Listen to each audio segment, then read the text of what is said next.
Olá pessoal, estamos aqui novamente com mais um episódio do Luminous Podcast e estamos mais uma vez reunidos aqui para trazer para vocês um pouquinho do grande e maravilhoso universo da psicologia, com assuntos atuais, assuntos interessantes. E eu quero começar mais uma vez apresentando aqui para vocês os nossos hosts queridíssimos que estão aqui, presentes para eles, Luca Prata. Olá pessoal. Estamos aqui. Olá gente, Silvia. Silvia Assis. Pessoal, hoje a gente vai falar de uma coisa que é importante para todo mundo, de um tema que encanta, que desencanta, que faz amar, que faz odiar. Nós vamos falar sobre relacionamentos afetivos. A gente vai falar desse tema tanto em relacionamentos conjugais, relacionamentos afetivos, a maneira como as pessoas se interagem de forma geral. E para isso a gente trouxe uma pessoa que é mais que uma grande profissional, que é uma grande professora, uma grande mentora, uma grande amiga, especializada nesse assunto de relacionamentos afetivos, em terapias cognitivas, em terapia do esquema. A gente está aqui hoje com ninguém menos do que Renata Moreira. Uma alegria estar aqui. Obrigada pelo convite. A gente estava aqui já nas conversas de aquecimento, dizendo que esse tipo de programa é uma grande esperança para o futuro. Então, estou bem feliz de estar aqui com vocês, podendo ver vocês jovens na psicologia, já inovando, já fazendo acesso de tantas pessoas a esse tipo de conteúdo que é relevante não só para os colegas, mas eu acho que para todo mundo, né, gente? Que a nossa profissão tem essa vantagem, não tem? É para a nossa vida também, né? A gente se torna psicólogo vivendo a psicologia. Então, isso é bem legal. E foi assim que eu me tornei terapeuta de casal, hein? É verdade? Foi assim que eu me tornei terapeuta. Nós vamos conversando ao longo do podcast. Experiências pessoais, né? Exatamente. Então, conta um pouquinho pra gente, como é que foi o seu caminho, a sua formação, a sua história? Conta um pouquinho pra gente. Bom, então assim, a gente... Quando eu comecei... Vocês estão cursando psicologia 2023, né? Então, eu tô há 20 anos, né, nessa jornada da psicologia. E eu acho que tem algo em comum que nos faz escolher a psicologia. Se eu perguntar para vocês, por que vocês escolheram a psicologia? A gente sempre tem também uma motivação pessoal, né? Tem algo pessoal, assim, na nossa escolha. E eu escolhi psicologia porque na época eu estava com 17 anos e eu estava para fazer vestibular, tinha chegado de um intercâmbio e eu sabia que eu tinha algumas características. Então, eu era uma boa amiga, eu sabia ouvir, era uma boa amiga e eu tinha facilidade de comunicação. E aí, um dia, numa conversa, meu pai falou assim, bom, mas eu acho que psicologia ia ser um curso bom para você. Eu nunca tinha pensado em psicologia, eu pensava em comunicação social, tinha chegado de intercâmbio, pensava em relações internacionais. E aí, nessa época, gente, 17 anos, a gente é muito jovem quando escolhe, né? Eu falei, psicologia, pô, eu sou uma boa amiga, né? Olha o critério que me fez escolher psicologia. Mas por detrás desse critério, tinham várias coisas, assim, eu gostava de ouvir, eu gostava de me conectar com as pessoas, eu gostava de lidar com problemas, eu gostava de ouvir problemas, eu gostava de me envolver, né, na intimidade das pessoas. E na época eu fazia psicologia, na PUC, onde vocês fazem também, e não tinha, assim, nenhum tipo de referência de terapia de casal, a gente tinha as abordagens clássicas, e eu estudava à noite e dava aula de inglês durante o dia. Então, eu era professora de inglês durante o dia, fazia faculdade à noite. E nessa época, eu já namorava. Hoje é meu marido, a gente já namorava naquela época. Legal. Então, vocês imaginam, né? Uma vida estudando, eu tinha 17 anos, eu trabalhava, eu estudava à noite, eu já tinha um relacionamento sério, né? Que é algo que demanda um tempo, um esforço. Vocês já sabem como é, né? Já sabem como é, né? É uma construção. E muito jovem, eu comecei a ter conflitos, muitos conflitos. O Estevam era meu namorado na época, e a gente brigava muito, a gente tinha muitos conflitos. Eu lembro que a gente brigava de manhã, eu ia pra faculdade à noite tentando encontrar uma solução ali naquelas já ia pra aulas. aula com a questão, né, professor? Eu já sabia o que eu queria ali na aula, né? E a psicologia, ela foi me trazendo algumas respostas ao longo da graduação, mas assim, muito rasas, assim, respostas que não eram suficientes para eu poder aplicar aquilo ali na minha relação e falar, não, agora isso aqui funcionou. E aí, né, gente, eu acho que quando Deus tem um propósito na vida da gente, a gente segue mesmo sem entender, e o relacionamento foi seguindo, até que eu conheci a TCC. Então, eu conheci a terapia cognitiva já na pós-graduação, então eu fiz uma pós em São Paulo, e quando eu conheci a TCC e aquele modelo de que os nossos pensamentos impactam as nossas emoções e determinam muitas vezes o nosso comportamento, aquilo ali caiu como uma luva. E eu comecei a aplicar no meu relacionamento. E meu relacionamento começou a mudar. Eu falei, opa, aquela psicologia de antes da TCC, que era uma psicologia rasa, que era uma psicologia que eu não conseguia sentir segurança, assim, na minha clínica. Né? Não era muito prático, né? Passa a ser uma psicologia aplicável. Eu falo, opa, isso aqui, essa teoria funciona. Então, eu falo que meu casamento foi o maior laboratório de TCC para casais, né? E olha que teve sucesso, né, gente? Tivemos 4 filhos, estamos casados até hoje. Então, assim, de alguma forma, aquela teoria teve um impacto, assim, né? Teve um case de sucesso dentro de casa. Teve um case de sucesso dentro de casa, Marcos. Isso é importante. E aí, no consultório, o que eu comecei a perceber? Meus pacientes, eles tinham... Eu trabalhava só com terapia individual, eles tinham demandas individuais, e a gente ia dando conta das demandas. Então, assim, melhorava na profissão, melhorava na vida familiar, tinham melhoras.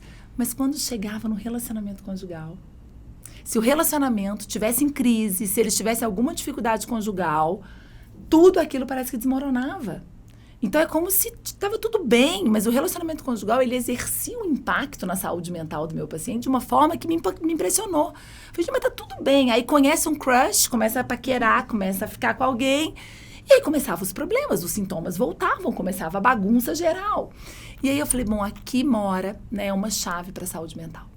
E aí eu comecei a me aprofundar em relacionamentos conjugais, porque eu entendia que ali tinha um tesouro. Ah, que interessante. Nossa. Durante a prática clínica, você foi identificando ali um pilar importante que poderia desorganizar todo o resto da vida da pessoa. E aí você entendeu que você precisava trabalhar e aprofundar nisso mais. E na época você não tinha muito para onde ir, né? Não tinha muita literatura específica? Não tinha literatura específica. Eu fui para fora do país, estudei com Gottman.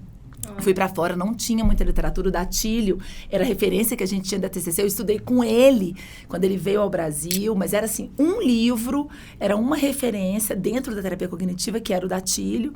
A gente não tinha terapia de esquema nessa época e não tinham outras referências assim que conversassem com a TCC, porque eu queria alguma coisa que conversasse com aquele modelo. Mas de lá para cá a gente teve um boom, né? Hoje a gente tem assim muita pesquisa e muitos resultados mesmo, já para a gente trazer essa segurança. Mas o Marcos estava falando assim, você viu que ele era um pilar para desorganizar e também o contrário. Relacionamento conjugal também era um pilar para organizar a saúde mental e a vida do paciente. Isso é tão verdade que até quando você vai fazer um seguro, um dos itens que derivam se o seu seguro vai ser mais barato ou mais caro é você é casado, você tem um relacionamento estável, porque isso realmente estabiliza a gente em vários sentidos, né? Olha aí, eu não sabia disso mesmo! Uma coisa interessante também é quando a gente vai ver as variáveis a longo prazo para felicidade ou bem-estar, de forma geral, subjetiva, os relacionamentos são um dos maiores pilares, né? Pensa na vida da gente, né? A gente não precisa de ir tão longe, né? Quando a gente tem uma questão conjugal, assim, e a gente tem um impacto. Aquilo é relevante. É como se aquilo produzisse, assim, né, emoções que são emoções que às vezes vão tomar conta das outras emoções positivas que estão ali. Então, assim, gente, querendo ou não, uma hora ou outra a gente vai ter que cuidar disso. E pensando assim na sua prática clínica, eu acho que relacionamentos é uma temática que várias pessoas têm interesse. A gente queria saber, assim, qual que é a sua visão do que sustenta um relacionamento? Complexo. A Silvia já foi lá, né? A Silvia já de milhões. Não, e assim, né? A Silvia me fala assim, quando você me pergunta, só pra gente poder escolher pra onde a gente vai, porque eu acho que a gente pode ir pra vários caminhos. Quando você fala assim, o que sustenta? Vamos pensar que você quer sustentar o quê? O que você quer sustentar nesse relacionamento? Porque se a gente pode pensar assim, será que vale a pena sustentar o relacionamento em si a todo custo? Será que a relação por si só é significante ou tem que haver algo nela para que ela valha a pena merecer ser sustentada? Né? E se a gente pensar, né? Se eu quero sustentar essa jarra, eu preciso de um tipo de suporte. Sim. Se eu quero sustentar esse copo, eu preciso de outro suporte. Se eu quero sustentar esse celular, eu preciso de outro suporte. O que a gente quer sustentar num relacionamento? O que você quer sustentar, assim, Silvia? Pensa pra você. O que você gostaria de sustentar, assim, numa relação? Pra ser sincero, assim, posso fazer um parênteses?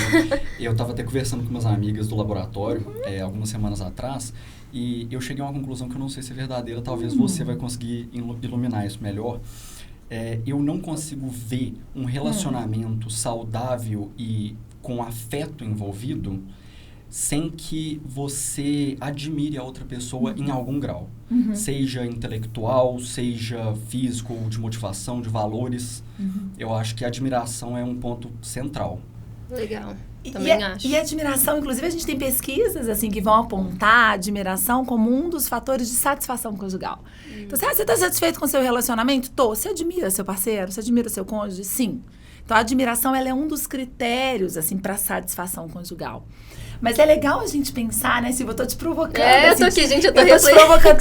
Mas por quê, né? O casal, muitas vezes, ele decide ficar junto sem saber aonde ele quer chegar. Né? Então, assim, tudo que a gente vai fazer na vida, a gente tem uma motivação. E, às vezes, a motivação pro relacionamento, ela começa errada.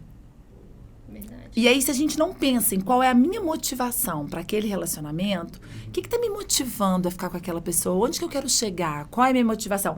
A gente começa a ir por um caminho que é muito mais químico, instável e lábil, do que um caminho que é o que vai levar para um relacionamento de longo prazo, sustentável, satisfatório, feliz, que é a construção.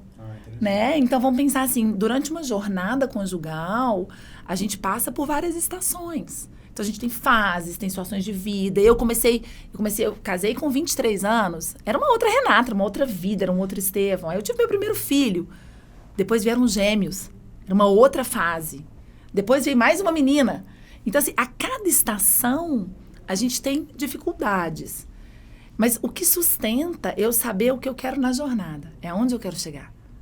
E acho que muitas pessoas, muitos casais, no caso, acho que se perdem um pouco nisso, né? Porque quando a gente pega até casal, assim, de 20 anos de casado, muitas vezes eles não têm essa sustentação. Essa clareza. Até porque então ela vai mudando, né? Porque não é só você ter clareza, porque são dois indivíduos com objetivos diferentes, que têm um objetivo em comum, e isso tem que ser deixado explícito constantemente, porque as coisas podem mudar. E mudam muito, Luca, e muda muito, assim. Hoje, se eu pensar quais eram meus combinados com meu marido lá atrás, o que a gente, né, esperava um do outro, é completamente diferente de hoje.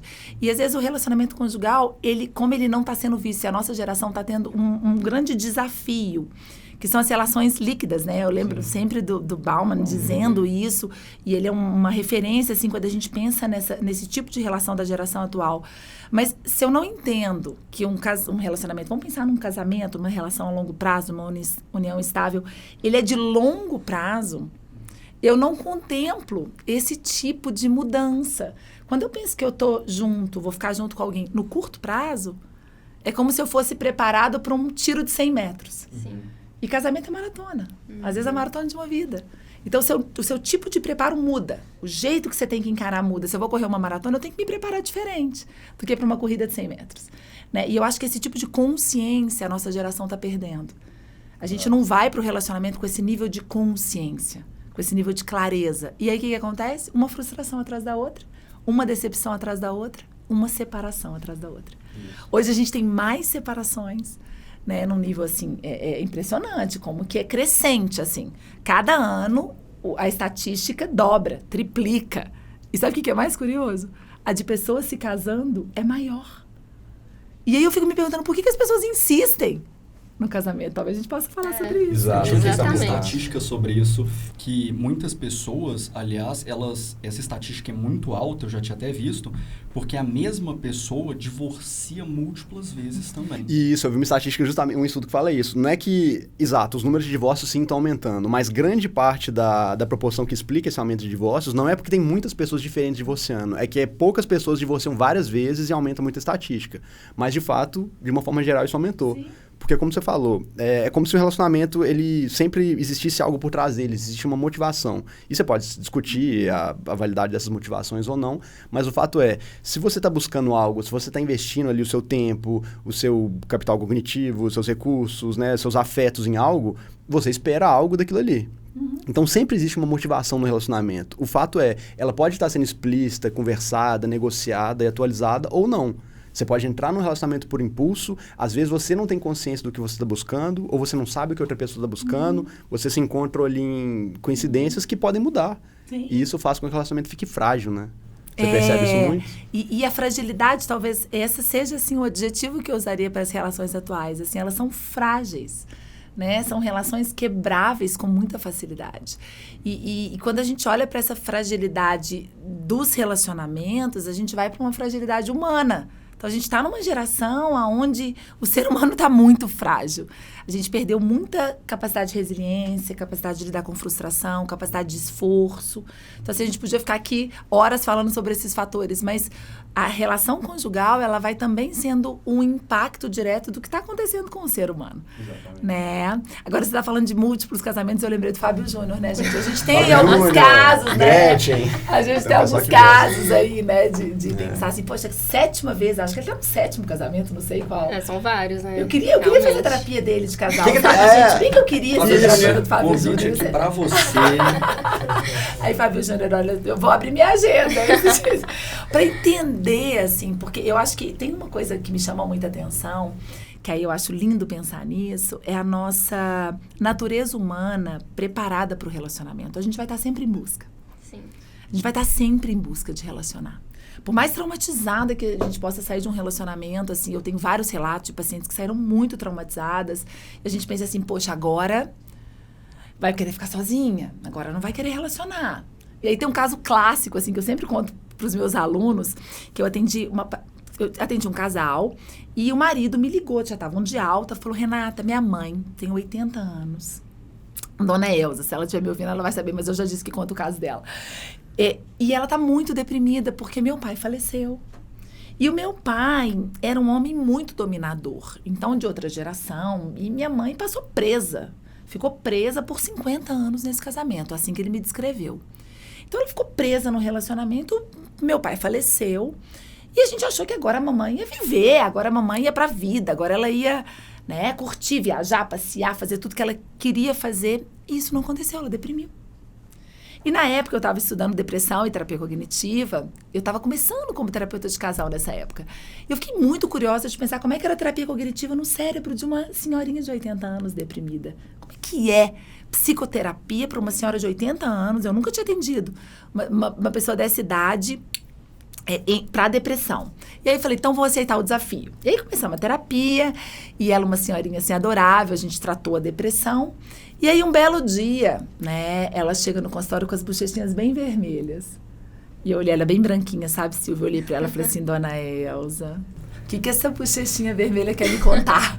Que o corpo fala, né, gente? O corpo fala. O que essa bochechinha vermelha quer me contar? Ela é muito envergonhada. Ela, ai, porque o seu Roberto da padaria. Que gracinha. Aquele dia, gente, caiu assim pra mim um insight que mudou a minha mentalidade. Mesmo aos 80 anos, né, nós estaremos em busca de sentir isso que o relacionamento vai trazer pra gente. Então, assim, o relacionamento conjugal, ele vai nos acompanhar do berço ao túmulo, porque nós somos seres de apego, nós somos seres de conexão, nós somos seres sociais. Então, assim, com 80 anos, viveu tudo que viveu e ela se apaixonou. Eu não imaginava que um cérebro de 80 anos pudesse se apaixonar. E ela estava apaixonada. E aí o seu Roberto esperou ficar viúvo, porque respeitou, né, o viúvo. Quando ela viu que ela estava viúva, ele declarou o amor dele por ela. E ela se apaixonou aos 80 anos. Então, assim, é uma condição que na nossa prática clínica, falo que todo terapeuta, mesmo que não vai trabalhar com casal, precisa de entender. Porque a conjugalidade vai fazer parte da vida de um ser humano uma hora ou outra. Exato. E talvez essa insistência de continuar num relacionamento que muitas vezes nem é saudável vem talvez por esse medo de perder aquilo, de perder essa relação. Bom mesmo. Ponto, Silvia. A Silvia já está trazendo um ponto aqui, né? Não sei se é isso. Mas é isso. Muitas vezes, o que faz a manutenção de um relacionamento disfuncional, de um relacionamento ruim, é o medo da solidão. É para não ficar sozinho. É porque justamente, como você disse, né, a conjugalidade ela vai fazer parte da nossa vida. Ela pode fazer parte tanto pela presença quanto pela falta. Sim. Então, às vezes, a pessoa não está num relacionamento, mas isso modula a vida dela em várias formas, em várias decisões que ela toma. Ela está buscando, de alguma forma, se integrar naquilo ali. Então, é um dado muito importante psicologicamente e de saúde, né, da vida humana. E é algo, assim, documentado em todas as épocas, na literatura, na poesia, na música, na história. É algo muito importante para nós, né? Por isso que esse é um tema tão fundamental, tão central na vida. Será que se a gente for pegar, assim, qual é o tema mais estudado de todas as áreas, um tema universal, vai ser o amor, né, Muito gente? Provavelmente. Muito Há provavelmente. quem diga, vai né, ser que o amor é a maior força do universo. Eu acredito nisso. Eu também acredito nisso. E o que as pessoas que chegam no consultório falam sobre isso? Sobre o amor? Sobre o amor, sobre relacionamento. Principalmente aquelas pessoas que às vezes estão com uma dificuldade maior nessa área. Sabe, Silvia, a gente, vamos pensar assim, né? Vamos agora começar a trazer teoria, assim, pra gente entender todo esse processo, né? A nossa primeira relação de amor, ela é uma relação parental, né? Então, assim, a primeira referência do que é ser amado e amar, ela começa com os cuidadores. Então, o bebezinho, ele nasce, ele não tem referência do que é amado, o que é ser amado. Então, se os meus cuidadores me trazem experiências de um amor seguro, de um amor que me traz sensações de pertencimento, de um amor que me valida, de um amor que eu posso ser quem eu sou, de um amor que me respeita. Se eu tenho uma referência, como se fosse um molde, uma referência de um amor saudável, é como se aquele molde fosse valer na minha vida adulta, para que ele seja buscado. Então, se eu tenho uma referência saudável, eu tenho um molde saudável para buscar os meus relacionamentos afetivos. Agora, se a minha referência é de um amor condicional, eu só te amo se você fizer o que eu quero. Se a referência é de um amor abusivo, eu utilizo da nossa relação para os meus interesses. Ou se há uma ausência de amor, essa criança chata, chorando, que sabe, um amor que mostra que eu tenho um incômodo do cuidador ali comigo. Esse molde vai ser a referência. Então, assim, nós, seres humanos, o nosso grande problema conjugal da humanidade, claro que eu vou ser super simplista de falar assim, mas falando assim informalmente com vocês, é porque a nossa referência de amor é muito ruim, porque é uma referência humana de amor. E aí a gente passa, o humano é imperfeito, vai amar de forma imperfeita, Exato. E os nossos moldes são imperfeitos, e a gente leva essa imperfeição. Então, assim, o problema é na referência de amor, a gente não consegue Falta ter... essa referência, né? A gente vê isso muito claramente, né? As pessoas, elas têm essas experiências iniciais, e aí quando elas entram ali na adolescência, no início da vida adulta, a gente vê muita gente buscando os relacionamentos pelos motivos errados, o que você falou lá atrás, dos objetivos. A pessoa está carente, ela só quer uma interação com uma pessoa, mas ela não quer construir algo. Nossa, eu fiquei pensando nisso, assim, pegando talvez uma temática um pouco delicada também, porque eu acho que a gente também vai em algum momento esbarrar com isso quando a gente for atender futuramente. Como que entra violência doméstica, esses assuntos mais delicados, assim, como que isso aparece no consultório também? Porque eu fico pensando que pode ter também uma relação, né? Igual você falou, a primeira referência que a gente tem em termos de modelo são os nossos cuidadores, então... Talvez o problema começa ali. E aí, é bem legal essa pergunta, Silvia, para a gente poder ir para um lado extremo, vamos para o lado extremo negativo e depois a gente vai pensar, né, nesse espectro, assim, até chegar num relacionamento saudável. Vamos pensar que a gente, na nossa base de constituição, aí vocês da neuro vão me ajudar, né? A gente não foi feito para se machucar. E a gente não foi feito para se violentar e nem para se agredir. A gente não foi feito para se maltratar. Né? Então, assim, por que o ser humano chega nesse nível? Exato. Né? A pergunta base de saúde mental, por que meu paciente chegou para mim? Eu falo, peraí, ele não nasceu assim, preparado para matar, preparado para abusar, preparado para violentar. Né? Nem nos pacientes mais graves, das psicopatias, nascem assim. Eles não nasceram mal por essência. Não, ninguém nasce mal por essência. E aí, o que acontece na vida daquela pessoa, daquele sujeito, que faz com que ele tenha que agir assim para sobreviver? Então, quando a gente pensa, por exemplo, em temperamento e evolução, personalidade e evolução, tudo que a gente tem hoje de temperamento e personalidade é necessário para a nossa evolução. Exato. Então, assim, se aquela pessoa ela tá com comportamentos assim, ela tá precisando daquele comportamento para sobreviver. Vamos pensar evolutivamente. Mas são comportamentos que têm um custo. Então, qual é o custo de uma violência conjugal? doméstica, familiar, qual é o custo disso? Então, quando a gente olha para a terapia do esquema, eu vou trazer um pouquinho da TCC e da TE, vou começar a entrar um pouquinho para a gente poder ir dando nome, assim, às coisas. Com certeza. Né? Quando a gente olha para esses comportamentos tóxicos, abusivos, é como se a gente estivesse olhando para um modo, né? Para um jeito, assim, da pessoa lidar com algo que tá difícil para ela. É um padrão. É um padrão, é uma estratégia. Então, assim, se aquele paciente usou da violência naquela situação, porque o nosso papel, né, gente, não é julgar, não é determinar certo e errado, o nosso papel é ajudar na cura, ajudar na restauração, ajudar no processo de saúde mental. Então, quando eu olho um comportamento de violência conjugal, meu primeiro pensamento é, o que motivou aquele ato, porque não é um ato natural, orgânico e saudável, é algo que foi acontecendo ali, e aquele paciente está usando aquele comportamento com qual função? Qual a função daquele comportamento? Né? Porque aí a gente começa a tirar o foco do estigma da violência, não que a gente vai aceitar de jeito nenhum violência, a gente vai ter vários recursos de limite, de busca de ajuda, não estou dizendo nada disso, estou pensando do ponto de vista de tratamento. Então, se a gente pega um casal que tem um relacionamento abusivo ali, e ali tem um agressor, aquele agressor não nasceu agressor, né?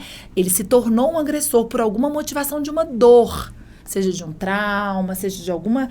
Normalmente a motivação para esse tipo de comportamento, ela vem de dores, de traumas que não foram elaborados. Se eu consigo acessar essa dor e dar para aquele paciente um novo repertório para lidar com aquilo, eu começo a ter uma chance de mudar aquele padrão. Entendi. É como se a programação natural da pessoa tivesse sido sabotada. Porque essa, assim, é uma coisa muito bem estabelecida em biologia e até em outras espécies. A melhor maneira de conseguir as coisas não é pela violência. Você sempre tenta primeiro o método da cooperação, porque ela gera relações mais estáveis, relações mais longevas, e geralmente até em bandos mesmo de primatas, de macacos, o líder que ele é muito agressivo, ele tende a ser usurpado por outros macacos mais fracos que se organizam e tiram ele, porque nenhuma hierarquia fica estável, né? Por meio do medo, da violência, ele não é um bom motivador. Mas se alguma pessoa está tendo um estilo de vida em que ela é motivada por se mover assim, talvez ela tenha testemunhado e visto algum tipo de violência, algum tipo de agressão, e que na percepção dela aquela pessoa conseguiu algo, ela conseguiu ter algum tipo de vantagem, ou ela conseguiu sustentar algum tipo de relação assim. Mas no momento em que ela entende que ela não precisa levar esse tipo de situação, que é altamente desgastante, agressiva, custosa, né, energeticamente, psicologicamente, e corre todos os riscos de vexação social, de perigos legais, de prisão, a pessoa começa a entender que, olha, tem um método de agir aqui em que eu consigo situações melhores, resultados melhores, sem precisar me recorrer a isso. Mas nem necessariamente um pensamento tão racional, eu acho. Eu acho que vai mais pro lado afetivo. Não é de pensar, se eu me comportar dessa outra forma, eu não vou ser preso e tudo mais. Para aquela pessoa, a partir de toda a experiência dela, ela não entendia que existia outra possibilidade. E agora que ela entende, ela não pensa racionalmente, eu vou mudar o meu padrão. Esse padrão novo aqui é muito melhor. E eu simplesmente vou começar a me comportar dessa forma. E engraçado que parece que esse padrão, ele realmente se tornou um padrão social. Porque, assim, eu já tive a experiência de trabalhar em delegacia de mulher. E era incrível. Parecia Ctrl-C, Ctrl-V, todos os casos, diariamente. Tanto em relação à postura do agressor, quanto também em relação à postura da vítima. E, inclusive, acho que foi ontem, saiu uma notícia da... Acho que é uma apresentadora, né? Ana Hickman, que parece, não sei, né? A gente não tem os dados, né? Assim, só tem o que a mídia passou, que ela foi vítima, inclusive, de violência doméstica, né? Aparentemente, não sei. E eu queria entender um pouco isso, assim, como que funciona esse padrão, assim, de repetição em termos sociais mesmo, porque é incrível. Eu ficava assim, isso, né? Eu já no direito já ficava instigada, porque era realmente, assim, comportamentos muito semelhantes. Então nós vamos pegar um pouco dos animais, um pouco do afeto, um pouco do social, vamos juntar tudo, vamos ver o que a gente faz com isso tudo junto, né? Eu acho que os animais nos ensinam muito. Muito. Né? Os animais nos ensinam muito. Então, quando o Marcos estava falando assim, quando existe um padrão de um líder que é muito agressivo, o grupo, de certa forma, exclui aquele líder agressivo. E o que acontece com esse líder excluído? Ele tem menos chance de sobreviver, porque a gente sobrevive menos sozinho, né? Então, assim, a gente não deve estar sozinho, a gente não é feito para andar sozinho. Por isso que a gente, né, às vezes no consultório a gente vai ver, é melhor ficar sozinho, melhor ficar sozinho. A gente sabe que isso tudo é uma fala, né, motivada por uma dor, mas isso é anti o biológico, o evolutivo. E aí, naturalmente, o líder agressivo, ele se isola, ele morre, e aí a espécie vai evoluindo. Mas isso não está acontecendo com a espécie humana. De alguma forma, a espécie humana está encontrando nesse padrão agressivo algum tipo de respaldo, algum tipo de manutenção desse padrão, né? Por quê, né? Vamos pensar juntos, não tem uma resposta pronta para isso, vamos raciocinar juntos, porque, vamos pensar, né? A Silvia tá falando, nossa, parece um Ctrl-C, Ctrl-V, é muito caso de violência, é muito caso de abuso sexual. O que está acontecendo que isso tem se perpetuado? O que vocês acham, assim? Por que isso está se perpetuando tanto? Assim, pegando alguns estudos sobre primatas que eu já vi, o líder normalmente vai bater no que está abaixo. Ele vai agredir todos os que estão abaixo. O segundo na hierarquia, os níveis de cortisol dele aumentam quando ele é agredido. Sim. Existem duas possibilidades. Ou ele vai se retrair, ou ele vai emitir agressividade em quem está abaixo na hierarquia. E isso se perpetua. A gente vê isso muito claramente em crianças que foram agredidas e depois perpetuam isso na vida adulta. E isso acontece no bullying também. Sim, clássico, sim. né? Pais que são muito agressivos com os filhos, eles são agressivos fazendo bullying na escola. Então, eu acho que é um padrão nos primatas muito claro. Então, como nós também somos primatas, a gente vê que isso também se perpetua. E as estratégias, elas são limitadas no final das contas. E como a gente está num padrão sociocultural parecido, acaba que as estratégias são parecidas, né? Isso. Eu pensei em uma outra possibilidade também que isso pode acontecer, pelo seguinte, e ela é até um pouco desalentadora, espero que a gente consiga vencê-la, mas pelo seguinte... você sempre vai ter as pessoas que têm uma propensão à agressão maior. São exceções. É claro que você vai pegar numa amostra assim, de 1.000 pessoas, a pessoa mais agressiva em 1.000, ela não vai precisar de muita motivação para ser agressiva. Você vê isso em grandes plateias, por exemplo, em jogos de futebol. Eu estava lendo a respeito disso esses dias, eles estavam dizendo, olha, geralmente em ambientes que são agressivos e violentos, você pega, por exemplo, numa briga de torcida de futebol. Se você for pegar as imagens e analisar friamente, não são muitas pessoas que estão realmente brigando. Você tem muitas pessoas que estão assim, envolvidas na briga, a grande maioria foge e evita a confusão, mas dentro das pessoas que estão de alguma forma envolvidas na confusão, poucas pessoas estão de fato brigando e procurando agressão. Algumas estão separando, outras estão olhando, preocupados, mas brigando são muito poucas. E quando a gente tem um movimento cultural e um movimento social em que a gente está conseguindo uma pacificação muito grande, a gente está tentando apaziguar os grandes conflitos, criando mecanismos internacionais de pacificar os povos, de direitos humanos, de sanções a países que iniciarem guerras, a gente está tendo um movimento de pacificação, né, em grande escala. É o que o Steven Pinker trata naquele livro dele, né, Os Anjos Bons da Nossa Natureza. Quando isso acontece, você tem um ambiente potencialmente mais pacífico, o que acontece com essa pessoa que está no extremo da agressividade? Olha, eu estou entre pessoas que não vão se defender. Eu estou entre pessoas que são muito tranquilas, muito pacíficas, que não levantam a voz, que são extremamente educadas. Então, vou me aproveitar disso. Eu vou tentar forçar um pouco a barra, eu vou tentar conseguir uma vantagem, vou tentar gritar um pouquinho mais alto. E ele consegue até certo ponto. E aí esse padrão, esse ciclo de agressividade vai se repetindo. E aí quando muitas pessoas começam a perceber, as pessoas que estão no meio da distribuição, começam a perceber, olha, eu nem ia ser agressivo não, mas como aquela pessoa lá está sendo e não está tendo muita resistência, eu também vou ser, vou ver o que dá. E aí você vai tendo um ciclo. E aí quando todo mundo for agressivo, aí volta o ciclo. Pessoal, tá demais, tá muito agressivo, a gente precisa encontrar mecanismos de conversar. Então me parece um ciclo repetitivo que a gente tá entrando. Mas até nesse efeito manada de agressividade, né, uma pessoa sendo agressiva, futebol é sensacional para esse exemplo, mas na guerra também. O Sapolsky, ele traz no Comporte o exemplo das guerras, e quando eles pegaram as estatísticas dos guerreiros da artilharia de frente, quantos que foram utilizadas as balas, era pouquíssimo. A maior parte das mortes é por artilharia e bombardeio. Então, assim, a gente é muito ruim para ser agressivo cara a cara. Então, a gente não evoluiu para isso, que nem você falou. O nosso contato, o nosso afeto, a gente é muito melhor para isso. A gente evoluiu, né, para trabalhar em grupo. E pensando em ciclos, né? O Marcos, quando fala assim de uma história cíclica, que a gente vai para um extremo, a gente tem um dano gigante, a gente começa a repensar, né? Tá acontecendo isso hoje. Nossa, o uso de eletrônico. Nossa, isso aqui tá gerando muito prejuízo. Então, agora vamos diminuir. Então, a gente tem essa tendência. Mas, pegando o que o Luca tá falando, eu acho que esse é a via pra gente, como terapeutas, como psicólogos, pensarmos em estratégias sociais. Estratégias coletivas, porque a gente vai ter que começar a trabalhar no coletivo. Não teremos terapeutas para tanta demanda. Então, a gente tem que começar a pensar no coletivo. Mas essa é a via, sabe, Luca? A gente nasceu para quê? Qual é a motivação, né, da gente estar aqui? Porque toda essa parte da violência, da guerra, da destruição, isso vem por esquemas.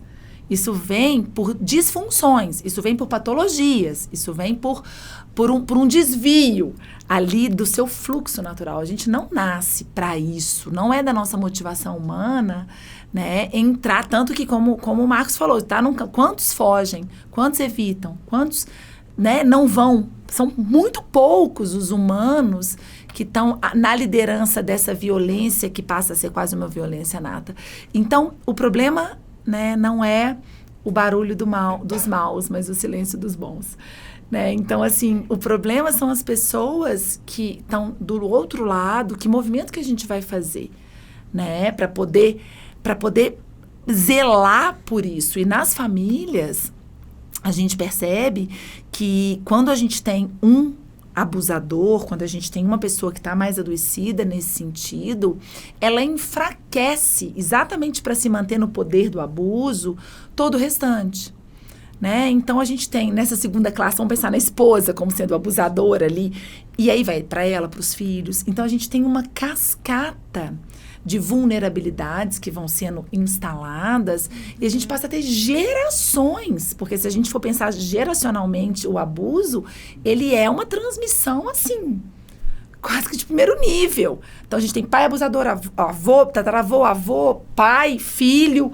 Então, assim, como a gente interrompe esse ciclo, né? Eu acho que o foco é como é que a gente vai interromper esse padrão. Esse raciocínio que você fez por ciclos é muito interessante, porque me remete a uma coisa. Isso é falado na Bíblia, né? Que existem certas condutas humanas, certas atitudes que você tem, que elas funcionam como se fossem maldições. Ó, se você fizer isso, Deus falando, né? Eu vou amaldiçoar até tal geração sua. É como se fossem padrões de comportamento que são tão sérios que podem ser repetidos por gerações a fio, e os filhos vão repetindo e vai se tornando um padrão. De repente, sua família é conhecida por ser aquela família que faz aquilo, que é problemática, que vinga, que busca, que mata. E esse processo de quebrar, né, esses padrões, esses esquemas, essas maldições, ela vem por esse processo reflexivo, né? A gente encontrar alternativas. E olha que curioso, né, Marcos? Você está trazendo a Bíblia. Eu sempre fui da ciência, né? Então, sempre fui de pesquisas, fui pesquisadora da Universidade Federal de Casais. Então, sempre fui ali da ciência. Até que eu comecei a entender que, peraí, tem uma ciência atemporal aqui entre nós. Existe uma ciência que não fica desatualizada. Todos os livros são desatualizados, mas tem um que permaneceu, né? E aí, esse livro é a Bíblia. Eu falei, mas o que tem aqui dentro? Deixa eu estudar como psicóloga, como pesquisadora, o que ciência que está aqui. E a gente vai vendo muitas chaves para a gente lidar com as questões da humanidade, do ser humano, né? E essa é uma delas. Eu acho que na época, né, que essa parte do testamento foi escrita, não tinha terapia de esquema. Mas se hoje se a gente fosse reescrever nos dias atuais, não são maldições, são esquemas transgeracionais. São crenças transgeracionais. A nomenclatura que se usava era maldições. Mas hoje, quando a gente olha, o que a gente tem? Uma herança genética, que é mudada como? Hoje a gente tem uma epigenética. Então, assim, poxa, eu tenho lá uma geração que vai carregando uma transmissão genética e de molde comportamental. Por gerações, que a gente está chamando de maldição, e uma herança transgeracional esquemática, cognitiva, comportamental. Chega na minha geração, eu tenho uma chance. Eu falo isso com meus casais. Eles chegam na sessão e eu falo assim, nossa, vocês têm uma ideia de que vocês estão mudando a geração dos seus netos? Terapia de casal muda a geração de... Depois, qual foi a história do vovô e da vovó? Porque eles vão contar essa história por gerações. Porque a gente conta as histórias, né? Nossa, a gente foi olhar para os nossos avós. Como é que era o relacionamento dos seus avós, dos meus avós, dos seus avós? A gente vai olhando para falar assim, poxa, qual o impacto que o relacionamento dos meus avós tem na minha história conjugal? Gente, a gente vai encontrar... Porque a gente fala assim, eu não vou fazer igual. Não vou ser igual minha mãe fez. Não vou fazer igual fez. Quando a gente fala... É ou não é? É o típico que os pais falam, a gente cria filho para ser melhor do que a gente. Né? A gente está tentando sempre melhorar. Mas, muito legal. Eu ia fazer uma pergunta a respeito disso também, pegando o gancho no que você está falando sobre a transmissão. E a gente segue muitos padrões, né? A gente segue padrões que a gente recebe dos nossos pais e avós, e a gente tenta quebrar padrões também. E isso acontece em níveis de escala. Então, assim, tem micro padrões que são, assim, da nossa família, você tem padrões maiores da nossa comunidade, tem padrões que são culturais gerais. E a gente está vindo num processo de transformação muito rápido nesses padrões que sustentam as relações relações humanas. Então, se a gente pegar, por exemplo, aí nos últimos 100 anos, a gente teve 3 grandes marcos que revolucionaram a maneira como a gente se relaciona. A gente pode pegar ali o marco da Revolução Industrial, que mudou a maneira como a gente produz, como a gente se relaciona, o tempo que a gente passa em casa. A gente teve a Revolução Sexual nos anos 60 e a gente teve a Revolução Tecnológica agora, nos anos 90, nos anos 2000. E essas revoluções, elas foram mitigando as estruturas que a gente tinha e as referências que a gente tinha de como se relacionar. Então, a gente tinha referências muito próximas antes, dentro da família, dentro da comunidade próxima, dentro dos vizinhos. E a gente está indo para um lado de que a gente está perdendo um pouco essas referências, entrando num padrão de relacionamento, de vida e de construção do eu muito individual, muito pessoal. E isso tem lados bons e ruins, não estou criticando, estou dizendo que a gente tem muito mais liberdade agora para buscar a nossa vocação, buscar a nossa vontade, para construir nossa vida como a gente gosta, mas a gente está perdendo o contato comunitário, a gente está perdendo as referências em quem está próximo da gente. E a gente está entrando num padrão de relação em que nós estamos virando células atomizadas de pessoas buscando a própria realização, o próprio prazer, né? Existe um princípio de hedonismo dentro disso, mas, por outro lado, a gente está desenvolvendo muito do ponto de vista tecnológico, a gente está resolvendo vários problemas do ponto de vista logístico, de alimentação, de saúde, mas os relacionamentos humanos estão sendo impactados por isso, né? Parece que enquanto mais a gente quer buscar o nosso, o todo vai se comprometendo. Você chega muito para você na clínica. Vamos pensar, linda essa reflexão, super legal, assim, a gente pensar nisso. Eu gosto muito de metáforas, assim, de explicar as coisas de um jeito simples. Vamos pensar que o ser humano, ele anda sobre 2 pernas, né? Eu acho que quando nós ficamos bípedes, a gente teve um salto na nossa evolução. E agora eu vou falar qual eu acho que é o próximo salto. Mas andar sobre 2 pernas, vamos pensar que a tecnologia é uma perna, mas os relacionamentos é a outra perna. Então não adianta a humanidade ter um salto tecnológico, um salto de desenvolvimento, de inteligência artificial, por exemplo, se a parte dos relacionamentos não andar junto, a gente vai mancar, a gente vai quebrar. Não tem jeito. Porque tudo isso está sendo construído para o homem. E o homem tem que estar de pé para dar conta de tudo isso. E se o homem está quebrado, doente, é isso que está acontecendo, gente. A gente tem uma humanidade doente. Quantas pessoas têm depressão hoje no meio de vocês? Vocês conhecem uma pessoa com depressão? Nossa, 2, 3, 10? Então, assim, eu dou palestra, às vezes, para uma plateia de 700 pessoas, e eu pergunto, quem é que conhece alguém com depressão? Todo mundo. 2, 3, 4, 5, 6, 7, 8, 9... As pessoas conhecem. Então, assim, se a gente for pensar nas doenças, vamos pensar no adoecimento como o ser humano quebrado. Essa tecnologia vai servir a quem? Se o homem não tem condição de usar isso tudo. Né? Então, assim, é um efeito tão sério isso, que se a gente não cuida dos relacionamentos, se a gente não se dedica às nossas relações, essa perna a gente não vai andar. E aí, você está falando de referência, né, Marcos? Então, assim, antes, vamos pensar que a referência conjugal, né, era a referência do pai e da mãe, dos avós, do tio e da tia. Tinha professora na escola ali, os amiguinhos. Então, vamos colocar assim, 50 pessoas. Né? Hoje, a gente pega um jovem, pega meu filho, tá? Com 16 anos. Ele, como é que é o volume de referência? Vamos pensar em volume. Enorme. Né? Ele tá vendo quantas pessoas e se conectando com a história de quantas pessoas e tendo inputs de quantas... Então, a referência é um problema na nossa geração muito sério. Né? E aí é referência de amor. Quando a gente está pensando no amor como sendo, né, esse amor que a gente vai do berço ao túmulo buscá-lo. Qual que é a referência de amor? Se eu perguntar para vocês, assim, da geração de vocês, né? O que é amor para a geração de vocês? Eu acho que tem um pouco de relação com a atenção. Atenção. Eu sinto um pouco disso. Principalmente modulado por essa questão das redes. Acho que as pessoas querem muita atenção. Então, elas estão buscando amor através da atenção. Eu acho que elas confundem, né? Quanta atenção eles conseguem reunir com o quanto eles são amados. Isso é uma confusão muito complicada. E sabe o que é isso, Luca? Distração. As pessoas não vão encontrar amor se elas estão buscando atenção. E é engraçado porque vem esse adjetivo negativo quando se fala do amor. Você fala assim, o amor é uma merda. Não sei se eu posso falar isso. Não, essa você tá em casa. É bom que você abre a porteira, agora ninguém precisa ter pudor mais. Tem que ter um make-up. Ai, meu Deus. Desculpa, mas assim, é porque é a questão... Vai. É porque isso é algo real, assim. Eu acho que várias pessoas têm esse discurso e não entendem, de fato, o que significa essa palavra. Na verdade, acho que nem eu. Acho que Gente, isso aqui tá virando uma auto-reflexão, tô ficando até preocupada. Tá ficando bom. A verdade é que a gente não pensa sobre os conceitos que estão permeando a nossa vida todo santo dia. A gente recebe tanta informação e tanto conceito, mas não existe uma curadoria, não existe um juízo de valor sobre isso. A própria atenção. A atenção, não existe um valor intrínseco nela. A atenção, eu posso estar prestando atenção em algo com as melhores ou com as piores atenções. Então, receber atenção por si só, será que isso vale tanto? Será? E olha o que a Silvia tá falando. Eu tô presa aqui no que ela falou ainda, Marcos. Olha o que ela falou assim, né? Se amor é uma coisa ruim, as pessoas vão parar de amar. E se as pessoas pararem de se amar, pra onde a gente vai? Caminhar, né? Então, assim, se o amor é uma coisa ruim, as pessoas vão começar a rejeitar relações de amor. Porque elas já vão subentender, porque a cultura determina o nosso comportamento. Muito. Então, as pessoas vão entender que amar é ruim, isso já está acontecendo. Eu não vou me relacionar, porque dá tudo errado. Ninguém é feliz relacionando. Todo mundo separa. A gente já tem isso, esses jargões já estão entre nós. Todo mundo separa. Gente, eu nem vou relacionar. Por quê? Porque vai dar errado. Parece uma perda de recursos, né? Eu vou perder o meu tempo investindo, fazendo pra dar tudo errado, eu já nem faço. E aí, qual o problema disso? Isso é muito sério, é muito legal a gente falar sobre isso, isso é muito sério. Qual o problema disso? Nós somos feitos seres de relacionamento. Conexão.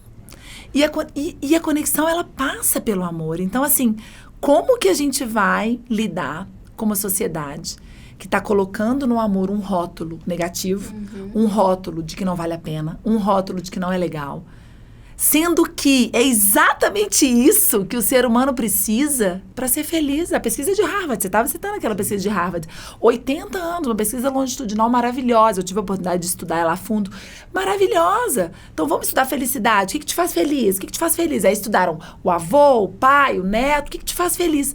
No final, o que faz feliz é a qualidade dos relacionamentos. E se a gente está sendo conduzido numa sociedade que te fala que relacionar é ruim, como que vai ser isso, gente? Nós, profissionais de saúde mental, para onde a gente vai parar?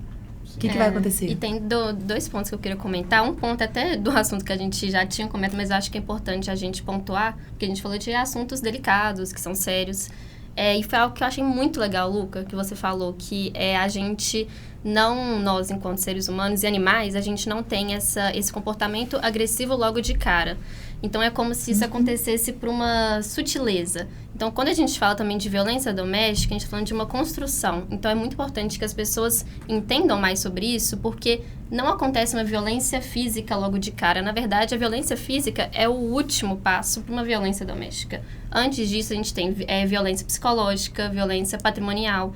Então, assim, eu queria só pontuar isso, porque acho que muitas mulheres têm essa dificuldade por várias questões, que acho que, inclusive, a Renata vai saber falar muito melhor do que eu, de ter essa dificuldade de enxergar todo esse processo que vem antes. E o segundo ponto que eu queria falar é muito sobre essa questão da liquidez, porque realmente a gente está passando por uma revolução tecnológica, e eu acho também, tudo aqui é achismo, eu não estudei para falar sobre isso, mas assim, eu acredito que a internet, hoje em dia, as redes sociais, em alguma medida, estão contribuindo, talvez, por um declínio dessa qualidade nos próprios relacionamentos. Acho que também tem muita questão de traição hoje em dia, ciúmes. Eu queria que você falasse um pouco sobre isso, assim. Vou fazer um comentário rapidinho sobre o que o Marcos e você acabou de falar. Eu acho que a gente é selecionado pelo ambiente, indo para a psicologia evolutiva, né, o tempo inteiro. E isso não parou. Né? Então, a gente vê que esse ambiente, com essa liquidez nas relações, a rede social, toda na nossa vida, no dia a dia, ela está nos selecionando. Então, a gente vê que isso está nos adoecendo. Exato. Essa seleção acontece de qualquer forma. O que a gente tem que se perguntar é quais são os valores que estão por trás dessas seleções. Porque, como a gente falou, né, antigamente, a gente tinha uma estrutura de valores um pouco mais clara. A gente sabia de onde vinham nossos valores. Então, eu tinha minha referência de relacionamento na minha família, na minha escola, na minha igreja, nas instituições sociais que existiam. E agora isso está muito difuso. E a gente não sabe quem está por trás disso. Então, acho que o grande erro, a grande confusão que está havendo nos relacionamentos modernos, é que as pessoas estão confundindo o valor delas, não pela qualidade da atenção que elas recebem ou emitem, mas pela quantidade. Sim, e vamos piorar um pouquinho, gente. Eu sou bem otimista, porque depois nós vamos chegar numa solução aqui, mas vamos piorar um pouquinho, né? As pessoas vão começar a se relacionar com inteligências artificiais. Isso já está acontecendo. Isso já está acontecendo. Então, assim, hoje, nós da psicologia, né? Hoje eu desenvolvo um projeto. Eu tenho 2 sócias, a Lilian e a Paula. A gente tem um projeto que chama Psilink. Convido todo mundo, inclusive, vou convidar todo mundo para o Psilink. Por quê? Porque os psicólogos, a gente vai ter que se juntar. E a gente vai ter que discutir sobre isso, a gente vai ter que pensar sobre isso, a gente vai ter que produzir ciência em cima disso. Porque a gente vai tratar uma geração que vai adoecer com doenças que não tem nem nome ainda. Então, a gente vai estar lidando... Quando eu me formei, a gente tinha depressão, ansiedade, transtorno bipolar, a gente tinha, né? Eram 5, assim, que a gente estudava mais a fundo. Hoje, os diagnósticos não param. E não vai parar, só vai piorar. Então, assim, é como se a gente precisasse, enquanto comunidade de psicologia, andar junto, pensar junto, fazer isso que a gente está fazendo aqui, refletir, sair da nossa linha de base acadêmica e extrapolar para a necessidade da humanidade, porque nós seremos a linha de frente. Então, se no Covid eram os intensivistas, e eu tinha uma grande amiga que trabalhou no CTI, ela era intensivista, eu olhava e falava assim, tô me vendo aqui daqui a alguns anos, assim, nós seremos os intensivistas da saúde mental e vai faltar gente. Então, a gente precisa de se proteger, de se preparar para uma grande batalha humanitária de saúde mental. Né? Já vi alguns anúncios que 2030 a Organização Mundial de Saúde vai trazer depressão como tema central para ser discutido no mundo. E quem são esses profissionais? Nós! Ah, é lá? Não, é aqui. A gente está aqui fazendo isso, a gente está aqui refletindo sobre essas coisas. Então, quando a gente pensa nessas tendências e a gente olha a chegada da inteligência artificial, então vamos pegar o que a Silvia falou e o que o Marcos está trazendo. Se a gente tem relacionamento como sendo uma M, como sendo péssimo, e eu sou ser de relacionamento, por biologia, por natureza, eu vou buscar isso em algum lugar, gente. E eu vou buscar isso aonde? Aonde que as pessoas vão buscar se relacionar? Aonde? Vocês estão entendendo? Então, assim, eu vou me relacionar com a Siri, tá? Com a Siri. Vamos pôr a Siri como sendo a representante da IA, né? Ou com o chat GPT, né? Vou me relacionar com a Siri. E aí eu vou falar, oi Siri, tudo bem? Olha, eu tô muito triste hoje porque eu tive um dia péssimo no trabalho. E a Siri vai fazer o quê? Ela vai começar a conversar comigo. Se ela te respondesse agora, ia ser sensacional. E ela faz isso. Oi, Renata, olha, eu tô pesquisando aqui, né? Às vezes eu tô em terapia no silencioso, aí ela dá uns palpites. Eu falo assim, sinto muito aqui, não tem espaço pra você, né? Inclusive, Renata, sobre esse tema de relacionar com inteligências artificiais, tem um filme, talvez já tenha visto, que chama Her. H-E-R. Não, vou assistir. Assista, é justamente isso. É um legal. homem que começa a se relacionar. Legal. Todos os dramas de relação humana que legal. acontecem. Olha. Legal. E aí, quem está dando input para essa inteligência artificial? De onde que vem? Que referência que ela tem? Tem valor a inteligência artificial? Trabalha com valores? Né? Então, assim, é muito sério isso, né? É muito sério, porque a Siri vai me falar aquilo que a inteligência entende, que vai me fazer me manter ali, né? Porque a inteligência artificial, ela tem um objetivo de reter o nosso tempo, né? Então, ela vai querer reter o meu tempo ali. Ela não quer construir algo comigo. Ela quer me prender, ela quer me escravizar. Mas uma visão otimista sobre isso que eu fico pensando um pouco, é da mesma forma que o ambiente está nos selecionando nesse sentido, eu acho que os organismos estão constantemente se adaptando ou não. Sim. Eu acho que a nossa tentativa de se adaptar como indivíduos que têm cognição desenvolvida é o que a gente está fazendo aqui agora. Então, assim, de certa forma, eu gosto de ser otimista, pelo menos eu tento. Então, assim, de pensar que a gente tem um trabalho e a gente pode fazer uma diferença grande lá na frente, pra gente se adaptar. Claro, e sabe, Lucas, assim, não só a gente tem um trabalho, a gente pode fazer a diferença, como a gente vai fazer. Né? Eu sinto, assim, que a psicologia, ela, quando eu comecei, eu lembro, assim, até me dói, assim, o coração de lembrar disso, porque eu lembro que foi uma época difícil na psicologia, que eu falava assim, gente, se a psicologia que eu tô aprendendo é essa psicologia, eu não sou psicóloga. Não é isso. Me dá outro nome pro que eu faço. Eu não quero ser psicóloga, se psicólogo faz... Naquela época, né, gente? Vamos pôr 20 anos atrás, melhorou muito. Mas, assim, a gente precisa de levar a psicologia para um outro lugar. E se a gente escolheu a psicologia é porque a gente trata de relações humanas. Porque a saúde mental, ela vai estar o tempo todo... Os pacientes estão o tempo todo em relação consigo mesmo, em relação com o outro, relação conjugal, relação com a transcendência. A gente está relacionando o tempo todo. Então, assim, se a psicologia, ela trata da psique... Aí a gente vai entrar um pouquinho, assim, no que eu tenho estudado ultimamente. E se a psique, ela é parte de uma tricotomia... Vocês acreditam que o homem é tricotômico? Vocês têm essa crença da tricotomia? Que o homem é carne, mente alma, espírito? Vocês acreditam na tricotomia? Eu não acho que é só corpo e mente, não. Pessoalmente, eu não. Você acha que é corpo e mente? Eu acho que na verdade, eu acho que é corpo e a mente é uma produção a consciência é uma produção do cérebro. Então, para você, é corpo e cérebro. Isso. E para você, Silvia? Também, tudo uma coisa só. Corpo e cérebro. E pro Marcos, ele acha que é corpo... Eu sou mais aristotélico, corpo, alma e espírito. Tá, eu também. Então, assim, se a gente vai... Mas é legal a gente poder conversar sobre essas... Eu queria ter essa visão de vocês, pessoalmente. Você ainda não foi convencido. Você ainda não foi convencido. Eu acho que seria muito melhor, mas... mas... Falta evidências. Mas olha que legal, olha que legal. A terapia de esquema, vamos pensar que a terapia de esquema ela é uma evolução da TCC. Né? E a TCC, ela vai trabalhar com no primeiro modelo linear, pensamento, emoção, comportamento. Depois ela já reformula para um modelo mais modal, entendendo que existem motivações. E todos esses grandes nomes, assim, da teoria que a gente, né, escolheu, o Beck, o Jeffrey Young, todos eles deixam para a gente uma pista para o futuro científico. Né? Então, quando o Beck traz, né, em 2014, 16, o artigo dele do Generical Model, ele já está dando uma pista para o futuro. Quando o Jeffrey Young postula a terapia de esquema, ele deixa algumas pistas ali, e eu adoro ir em busca dessas pistas, assim, sabe? Eu sou bem curiosa de ir no detalhe, assim, do que ele pesquisa, porque, gente, são grandes nomes, assim, que eu acho que são referência de inspiração pra gente. E aí, o Jeffrey Young, ele deixou uma pista da terapia de esquema. E essa pista tá num critério, que é uma das facetas do adulto saudável, que é a transcendência. É como se ele dissesse assim, olha, o homem pelo homem, para o homem, não vai dar conta. Por quê? Porque o homem é falho. O homem é imperfeito. Nossa. Então, enquanto a gente pensar que é o homem pelo homem, para o homem, eu fico bem pessimista. Porque o homem, na natureza, é falho. Então, é o homem pelo homem, é o homem, isso tá bom, então a gente vai ter limites. Né? Então, se a gente pensa no ilimitado, e eu creio, assim, que a gente tem algo para ir além como humanidade. Que a gente tem como ser muito melhor do que a gente é. Eu tenho uma visão muito otimista. Eu pego um casal devastado. Eu olho e eu vejo aquele casal restaurado. Então, assim, o que me faz, né, enxergar esse além do homem para o homem, pelo homem?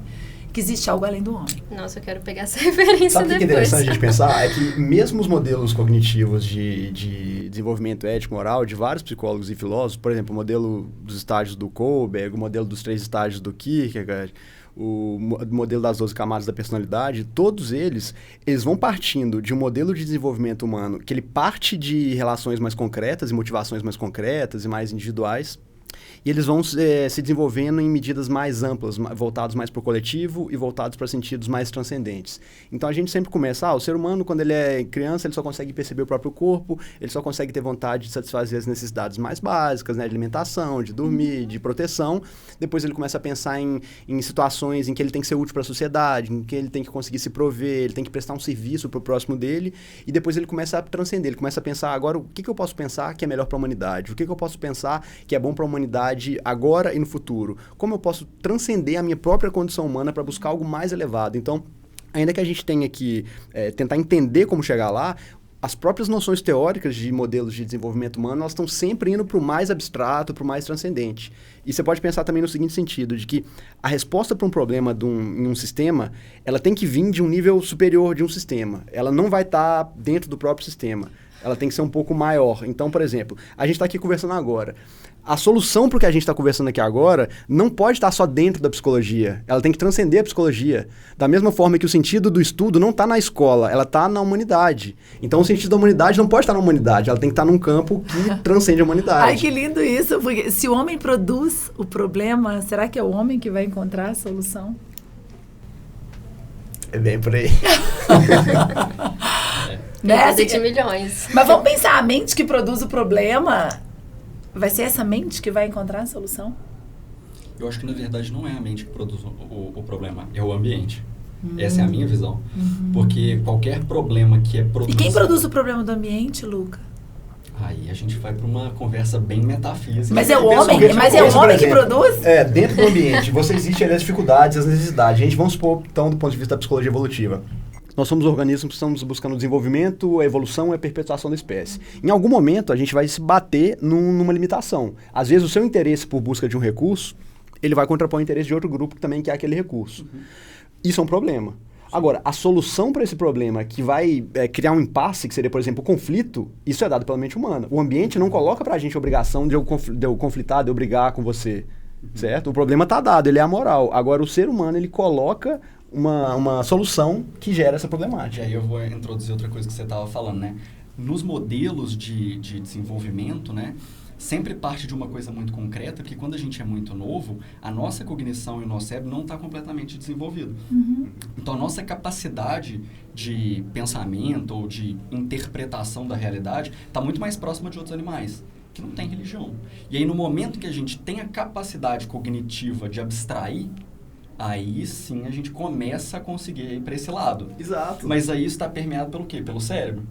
Tá. Entendeu? O cérebro ele é um veículo. Exatamente. Mas o conteúdo desse veículo ele aponta para uma resposta cada vez mais subjetiva, abstrata e transcendente. Caraca, a gente foi para outro assunto completamente. Não, mas nós vamos voltar, mas é bem legal. Mas a sabe, gente sempre Luca? vai para esse assunto, né? Impressionante. Por que será, né? São perguntas que chegam mesmo o ser humano, porque Claro. muitas vezes a gente nem tem tanta uma resposta. E, né? Luca, é muito interessante, assim, seu ponto de vista, porque quando a gente vai pensar na origem da psicologia como sendo a filosofia, né? Vamos pensar que a filosofia, ela estava buscando respostas fora do homem. Então, vamos pensar, né? Eu estou buscando respostas de entender por que eu estou aqui, o que está acontecendo nesse meu entorno, nesse ambiente, qual o sentido disso tudo, né? O que eu estou fazendo aqui? Então, eram perguntas fora do homem. E a psicologia, ela vem para tentar entender e trazer respostas de dentro do homem. Então, a gente começa a estudar cérebro, a gente começa a estudar processos, né, de intrapsíquicos. E aí a gente chega num ponto da psicologia que a gente também vai estagnar se a gente não conseguir olhar. Eu vejo assim, é como se fosse, eu vejo a filosofia olhando só para fora, a psicologia olhando só para dentro. E se a gente vier para uma geração que olha para dentro e para fora? E se a gente conseguir essa evolução agora de não olhar só para dentro, não olhar só para fora, mas olhar para dentro e para fora. E aí, essa visão da transcendência é a visão onde eu olho, vamos pensar, né? Corpo, mente, espírito, a gente olha para dentro e a gente olha para fora, para uma outra dimensão. E aí você falou uma palavra, você falou assim, religião, e não tem nada a ver com religião. Religião é uma produção do homem, não tem nada a ver com religião. Né? Tem a ver com uma dimensão espiritual que não tem nada a ver com religião. Religião é a produção do homem. Então, assim, se a gente começa a olhar que tem algo que não é só produzido... Porque a gente vai vendo fenômenos, o próprio Jeffrey Young, ele tem várias citações de livros, inclusive a gente não tem em português ainda, mas eu já comecei a ler em inglês e estou fascinada, de como que a mente, são realidades, tem a realidade aqui do que a gente pega e a realidade espiritual. E como é que essas duas realidades se comunicam, né? Então, assim, se a gente avançar um pouquinho para o entendimento que não é só o corpo, a matéria, o cérebro produzindo todas as coisas, que a gente está num universo que tem também uma outra dimensão, é como se a gente levasse o nosso estudo, né, para necessidades que vão ajudar a trazer respostas para as que as atuais não respondem. Então, assim, hoje, vamos pensar a terapia do esquema. O homem tem 5 necessidades emocionais. Pertencimento, né, apego seguro, validação, limite, vamos pensar as necessidades emocionais até... Eu vou atender, isso vai ser suficiente? Depende, né? Depende. Mas eu tenho percebido, assim, na minha prática com casais, porque é legal de casal, porque são minhas primeiras relações parentais. Eu falo que casamento é a segunda chance. Não estou falando casamento, união, tá, gente? União, assim, relação. É a segunda chance da gente ter as nossas necessidades não atendidas. Né? Então, por exemplo, meus pacientes, eles chegam para terapia por problemas de desconexão. E a desconexão, ela é a desnutrição emocional, porque a minha nutrição vem na conexão. Se eu estou desconectado, eu estou desnutrido. E aí, a terapia de casal é muitas vezes um processo de reconexão por uma nutrição emocional um do outro.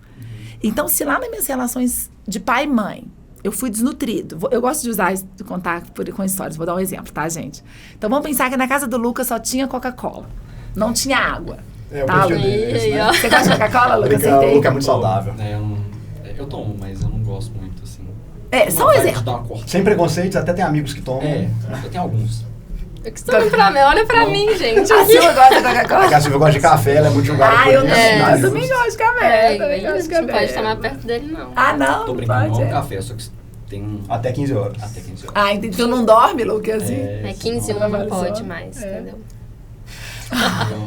Então, vocês deviam ter me avisado, a gente marcava às 10 esse podcast. Mas é uma curiosidade que eu tenho, olha só. A gente tá falando então dos graus de conexão de nutrição que uma relação desejável deveria ter. Então, naturalmente, tem que haver um grau de conexão mais biológico, mais físico, assim, as rotinas têm que bater um pouco, às vezes os hábitos. É muito difícil um casal que tem hábitos e valores, assim, de alimentação, de atividade física, de trabalho muito desconexos. Os opostos não se atraem, tá, gente? Só pra deixar bem claro, os opostos se atracam. Eles se atracam, Esse é o maior... É um mito que tem. Um mito que tem. Os opostos se atraem. Quando a gente estuda a teoria da personalidade, a gente vê isso muito, né? Então, assim, a gente busca completude em algumas coisas, mas quando as diferenças entre os hábitos e os traços de personalidade são muito grandes, existem, assim, hiatos, né? E buracos que não são muito difíceis de serem preenchidos. Tô começando a desconfiar que você fez o BFP da Luana, hein? Não vou contar. Na verdade, ela é tão boa que ela que fez e me mostrou.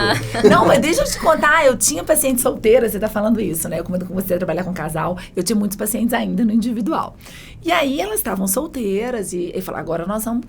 Conheci alguém na balada. E eu falava assim, aqui, vamos aplicar aqui um PDI, BAI, um teste de esquema. Inventório breve. Vamos aplicar, assim, né? Porque elas falavam assim, antes o critério era assim, né? Tem que ser bonito, tem que ser... Gente boa, tem que ser inteligente, tem que ter dinheiro. Agora o critério é assim, já fez terapia? Fez terapia? Se fez terapia, a gente começa a conversar, se não fez terapia. Então, a gente tem esse nível mais biológico, a gente tem um nível cognitivo, também psicológico, pessoas com demandas emocionais muito diferentes, ou que não se preenchem, não se encontram, é complicado. Mas a minha pergunta é justamente no terceiro grau. Você percebe que também que diferenças na percepção e na prática da vida espiritual entre casais é um ponto também que gera uma separação, um problema de sintonia muito grande? Também isso chega para você muito na clínica? Muito, assim. Eu acho que é um ponto central de conflitos. Né? Minha pesquisa de mestrado foi sobre conflitos.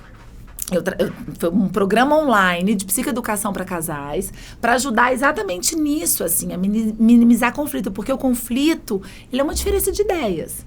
Então, assim, né, o Luca e a Silvia pensam que o ser humano é dicotômico. Eu e o Marcos, a gente pensa que é tricotômico. Se a gente for discutir sobre isso, sabe o que vai acontecer? A gente vai alterar emocionalmente.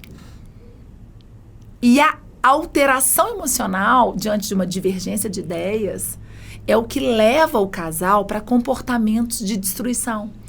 Então, vamos pensar aqui, vamos usar essa brincadeira aqui nossa. Então, a gente vai conversar sobre isso, a gente vai começar a divergir. Aí o Luca vai ficar irritado, eu vou ficar irritado, o Marcos vai ficar irritado. A gente não vai chegar nesse ponto, mas vamos teatralizar só pra gente ver como é que acontece com o casal. E aí, quando o Luca tá irritado, ele tá ativado num sistema... O meu esquema... Num esquema que ativa um sistema, vamos lá pra biologia, um esquema que ativa, se ele tá ativado, o que o cérebro do Luca vai entender? Que ele está em? Sob ameaça. E aí você vai ativar qual sistema pra gente conversar? O de defesa. Central simpático. Então, o Luca vai ativar o sistema de luta, fuga, paralisia. E aí, isso acontece com o casal. Eles têm que resolver problemas entre os filhos, eles têm que resolver problemas sexuais. E eles ativam o sistema de luta pra resolver problema conjugal. Então, assim, é o sistema errado. Porque eles precisam de usar o sistema frontal, executivo. Vamos analisar, vamos pensar, vamos avaliar. Mas eles ativam o sistema simpático. Eles entram em luta, fuga, e aí vem a briga. Então, conflito é uma coisa, briga é outra. Só que eles vão pra briga assim, porque eles estão usando o sistema errado. Então, se aqui... Por isso eu gosto muito dessa frase, assim, a gente não discute... A discussão, o conflito não é entre pessoas, é entre ideias, opiniões. E relacionamento não é ausência de conflito, é justamente isso que você falou. Não tem jeito. É você saber lidar com esse conflito. Inclusive, a ausência de conflitos é um sinal negativo, de predição negativa de durabilidade do relacionamento. É claro que o excesso de conflitos é um dos sintomas, né, de maior... Sim.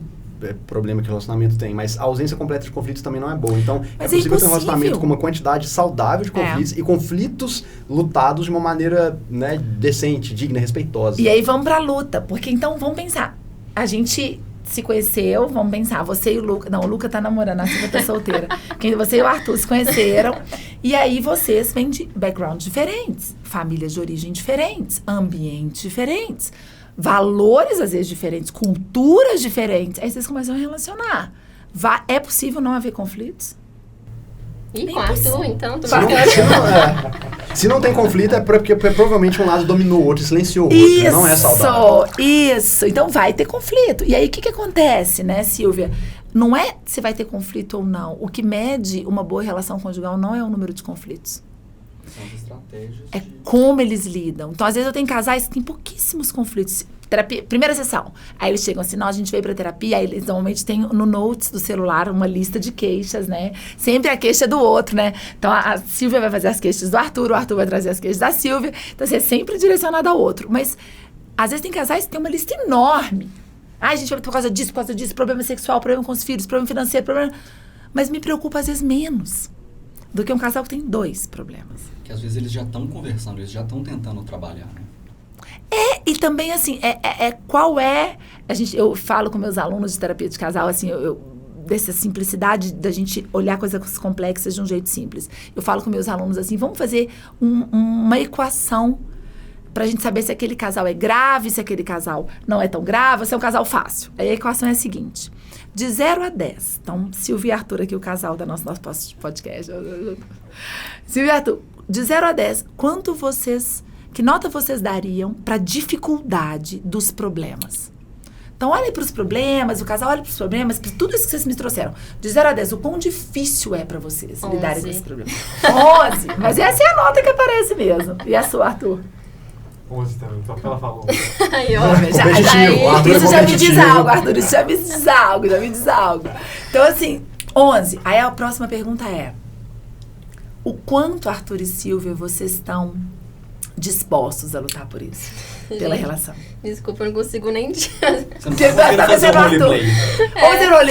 11 roleplay. Gostei. Bom, calma, repete o quanto é 11, é muito difícil, mas o quanto vocês estão motivados, o quanto vocês estão dispostos a lutar por essa relação de 0 a 10?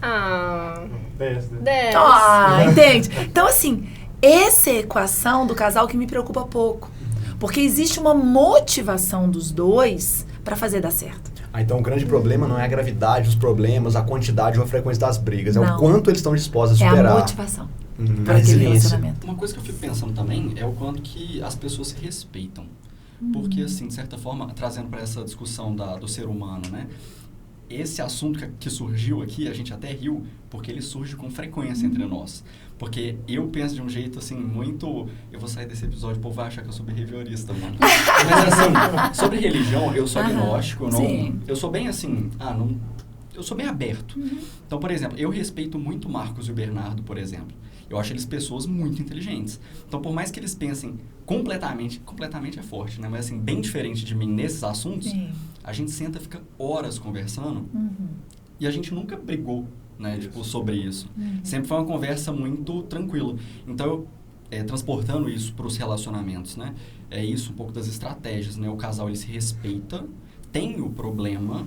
E eles têm essa estratégia de conversa mais saudável. E o que te faz, Luca, respeitar seus amigos que pensam diferente de você? Aí, voltando naquilo lá atrás, eu admiro eles. Eu admiro eles, eu quero me manter relacionando com eles como amigo, eu quero que eles façam parte da minha vida. Então, assim, essa motivação, né, de que, poxa, eu quero continuar esse relacionamento. Esse relacionamento é importante pra mim. Isso é um dos critérios de terapia de casal, assim... importantíssimo, que eu falo que eles chegam soldados cansados, é como se fosse batalhas conjugais, soldados cansados, eu vejo eles assim machucados, eu falo que se tem uma coisa que esses óculos de inteligência artificial que eu vou querer utilizar é para o casal enxergar as feridas emocionais. Porque se o marido ou a esposa enxergarem as feridas emocionais... Gente, nem precisa de terapia. Isso. Às vezes a pessoa não percebe, só enxergar, né? porque é da motivação humana, quando cuidar. Você quando você tá machucando outra Isso. Às vezes a gente não percebe, né? Que não o jeito percebe. de você falar, se comportar e reagir à aproximação, à tentativa de iniciação de diálogo do outro, você não percebe o quanto que aquilo ali é agressivo, né? E machuca o outro. Por isso que as técnicas de imagem, hoje a gente utiliza na terapêutica muita técnica de imagem, é para fazer imaginar a ferida emocional que é invisível, né? Que é um problema que a gente tem na nossa profissão, né, gente? Eu falo que nós somos neurocirurgiões de tumores invisíveis. Porque o terapeuta... Não, e mais, né? A gente é neurocirurgião de tumor invisível e a gente opera sem equipamento. É pela palavra. Pela linguagem. É pela linguagem, é pela palavra. Então, a palavra, ela tem um poder muito grande. Tem uma pesquisa de um japonês, eu adoro as pesquisas dele. Assim, ele pesquisa o poder da palavra na molécula de água. Vocês já viram? Esse não. É aquele estudo de cimática que mostra um efeito que tem da molécula. A frequência da água e a organização que a molécula fica de acordo com a frequência de uma. Depois eu vou mandar pra vocês, Legal. assim. Mas ele fala, palavras positivas, palavras de amor, de paz, de união, palavras boas, geram desenhos nas moléculas da água de um jeito. E palavras negativas geram outra configuração na molécula. Então, se o nosso corpo é feito quantos por cento de água? 70%. E a palavra conjugal, né? Então, vamos pensar, né, gente? Ai, você é um idiota, eu não sei por que eu tô casado com você, o que eu vou fazer da minha vida. Olha, a palavra faz parte da relação conjugal. E o impacto da palavra é um impacto relevante na saúde mental. E a terapia, ela vai mudar o quê? A palavra. Então, assim, a gente tem pela palavra um poder muito grande de ação, né? E só que a gente tem que tirar esses tumores cerebrais, que são traumas, são aprendizados nocivos, que estão ali produzindo sintoma. Então, assim, a nossa profissão é maravilhosa, assim. Eu acho que o psicólogo, ele tem, assim, um desafio enorme, mas uma missão enorme, humanitária mesmo, da gente fazer uma revolução pela palavra. E eu até tenho uma dúvida, até pela atuação na terapia de casal, porque tratar, inclusive, dores e feridas pode impactar também na forma como você vai encaminhar mesmo e dar continuidade nesse tratamento. Então, assim, às vezes, em que momento você nota que, às vezes, aquele caso é para levar para uma psicoterapia individual, ou então, quando dar continuidade numa terapia de casal, porque eu acredito que tem questões que talvez, não sei, sejam interessantes da pessoa, às vezes, trabalhar sozinha. Eu fui mudando de opinião ao longo da minha carreira, Silvia, assim, porque no primeiro momento eu pensava que a terapia individual, ela era quase obrigatória, assim, para acontecer junto com a terapia de casal. E aí, hoje, assim, eu vejo a terapia de casal como um potencializador de mudanças individuais na estrutura da personalidade. Então, assim, hoje, às vezes eu tenho um paciente individual, eu atendo alguns individuais, eu falo assim, vamos trazer o cônjuge pra gente acelerar esse processo. É muito mais rápido, terapia de casal para processos individuais, pela motivação humana da conexão e da necessidade de conexão. Você falou, né, que permeia toda a atividade da pessoa no dia a dia, né, a relação dela. Então, assim, se a gente consegue... Tem coisas que a Silvia vai tratar sozinha em terapia e o terapeuta vai fazer a parte da reparentalização. O terapeuta vai atender e vai dar conta de suprir as necessidades da infância com as técnicas de imagem, com as técnicas de trauma. Mas se os cônjuges fazem isso, eles aprendem a lidar com as feridas emocionais, que são os grandes causadores das brigas, da destruição toda. Eles vão aprender a lidar. E eles levam isso com eles para a relação, né? Então, assim, terapia de casal é um treinamento. É um treinamento de habilidades, de reparar feridas, de atender necessidades emocionais. Porque uma vez que eles aprendem que a falta por detrás do fato é mais importante que o fato. Então, assim, o casal está brigando por causa de dinheiro. Não é o dinheiro.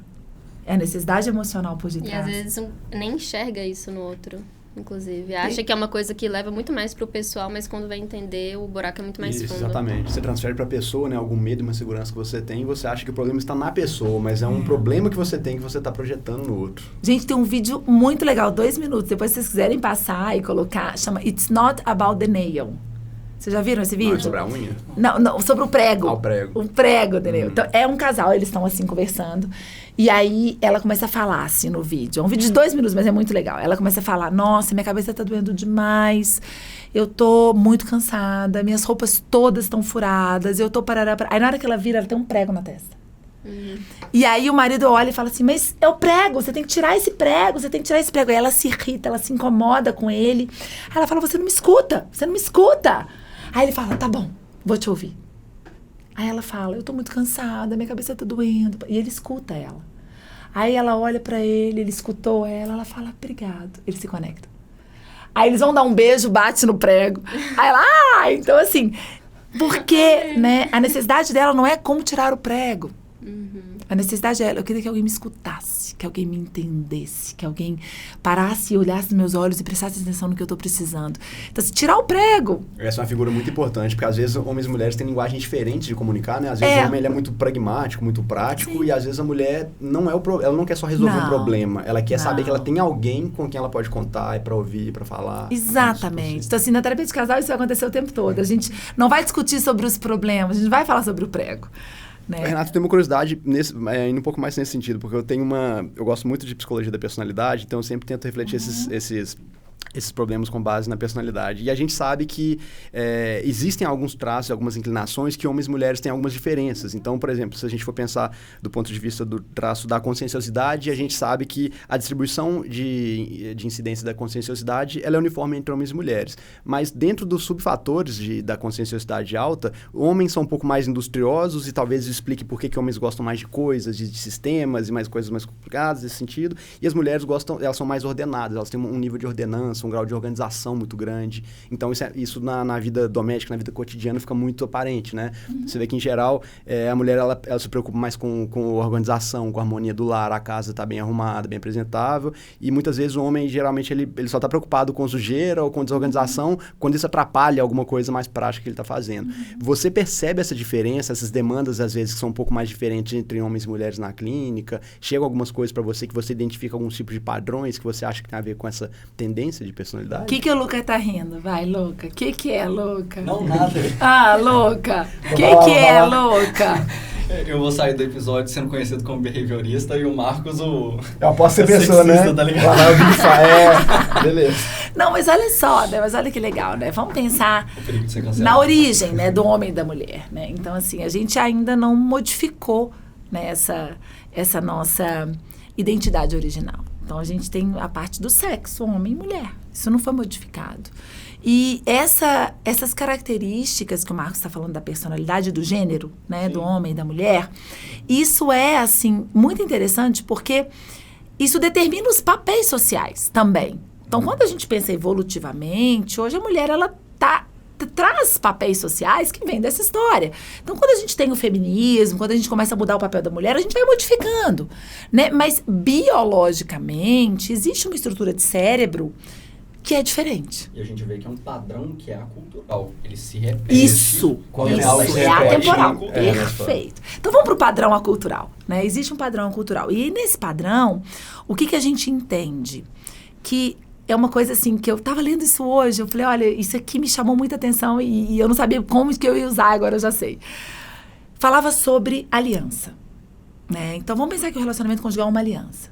A gente tem uma aliança. Uma aliança é um pacto. Uma aliança é um combinado, é um pacto. E uma aliança, um relacionamento de aliança é diferente de um relacionamento de conveniência. E aí, olha que interessante. O que diferencia uma aliança, um relacionamento de aliança, de um relacionamento de conveniência? Então, pensa aí, Bernardo, no seu relacionamento, vamos pensando se é de aliança ou de conveniência.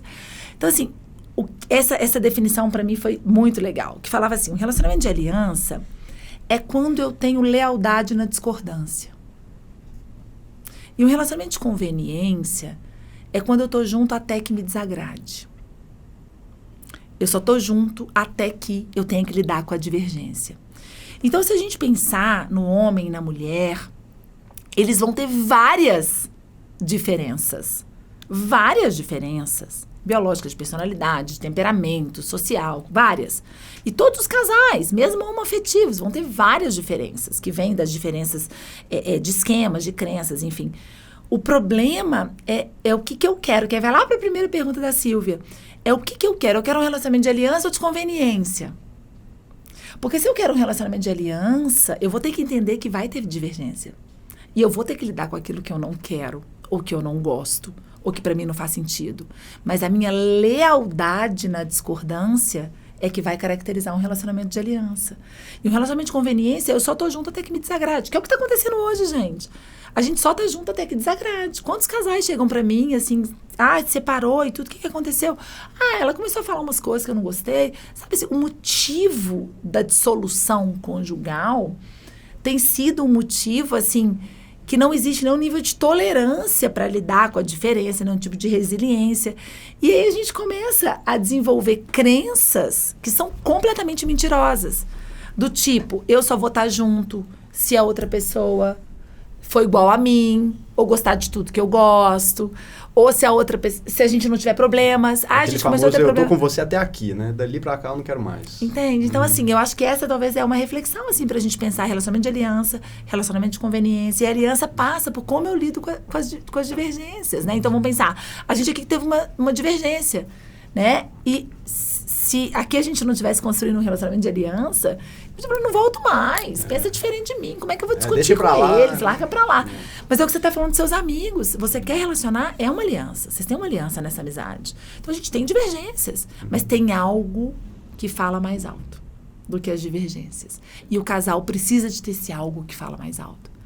Né? Porque se eles não têm esse algo que fala mais alto, que são propósitos conjugais, objetivos alinhados, de longo prazo, se eles não têm esse algo que fala mais alto, gente, dificilmente vai. Talvez a admiração até venha disso, né? Porque você não precisa necessariamente admirar a pessoa por algo que você quer, que você valoriza. Às vezes o que ela está construindo, o que ela está buscando é admirável por si só. Então a gente conversa aqui, a gente tem divergência de opiniões. O fato de eu ter opinião diferente da dele não quer dizer que eu não admire a maneira dele pensar, os argumentos que ele propõe, as coisas que ele está buscando. Então, o que a gente está construindo ao pensar diferente é muito mais valioso do que eu manter a minha ideia e eu querer me separar da outra pessoa. E para ser sincero, o fato da gente pensar diferente é o que enriquece tudo. Isso! Porque, Isso! Assim, eu aprendo muito. Porque, assim, às vezes eu tô assim, ó. Aí vem o Marcos e falou, aqui. Falou, o Bernardo também, Aí eu começo a ver as coisas de forma diferente. E sabe o que você tem que é lindo, Lucas? E sabe o que você tem? Abertura à experiência, mas tem uma coisa linda no seu caráter, que é a humildade. Então, assim, a humildade, ela é uma das características, para mim, mais belas do caráter humano. Também. Que é a capacidade de você falar assim, a minha certeza não é a verdade. Seleção do Agostinho, né? Então, assim, é lindo pensar nisso, porque é uma ideia, assim, que a gente vai construindo aqui, mas pensando, né, nas relações humanas. Se a gente não focar, porque eu estou escutando vocês, na amizade de vocês, e eu vejo maturidade emocional, maturidade no vínculo. Né? E as relações são muito imaturas. Elas não conseguem passar por isso.